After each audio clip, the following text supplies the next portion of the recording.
बातमी आहे भारत आणि अमेरिकेमधल्या संबंधांवरती परिणाम करू शकणारी।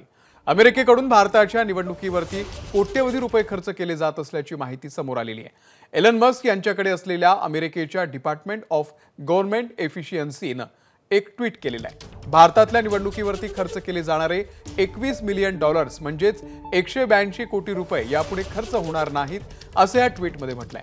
अमेरिकेच्या सरकारने खर्च कपातीचे अनेक निर्णय घेतलेले असून त्याची यादीच या ट्वीटमध्ये देण्यात आलेली आहे। दरम्यान भाजपच्या अमित मालवीय यांनी यावरती आक्षेप घेत लगेच प्रतिक्रिया व्यक्त केलेली आहे। अमेरिका एवढे पैसे खर्च करत होती तर कुणावर करत होती, कारण सत्ताधारी पक्षाला तर नक्कीच हा खर्च होत नव्हता असं म्हटलेलं आहे।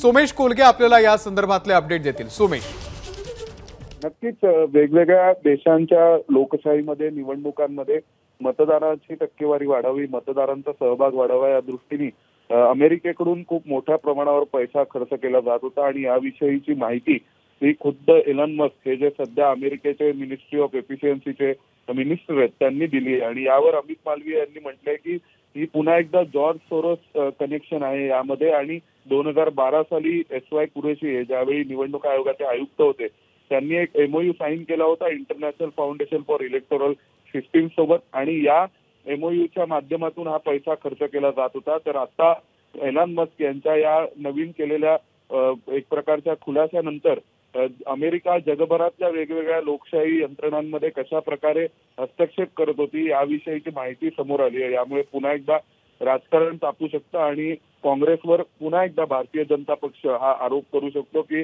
अमेरिकेच्या साहाय्याने भारताच्या यंत्रणेमध्ये, लोकशाहीमध्ये, निवडणुकांमध्ये हस्तक्षेप करण्याचा प्रयत्न झाला होता।